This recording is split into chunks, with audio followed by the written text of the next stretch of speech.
En 1925, quand l'américaine Joséphine Baker, 19 ans, débarque à Cherbourg, puis sur la scène du théâtre des Champs-Élysées, avec toute la troupe du spectacle La Revue Nègre, la France s'indigne. Elle tient du kangourou et du boxeur, fustige un critique.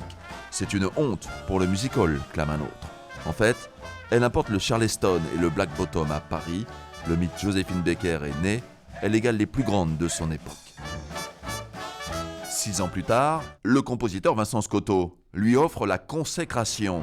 L'ancienne fillette de Saint-Louis dans le Missouri, enfant peu aimé, élevée dans la misère, sauvée par la danse et le chant, clame son amour pour la France, qu'elle ne cessera de chérir. J'ai deux amours, mon pays et Paris.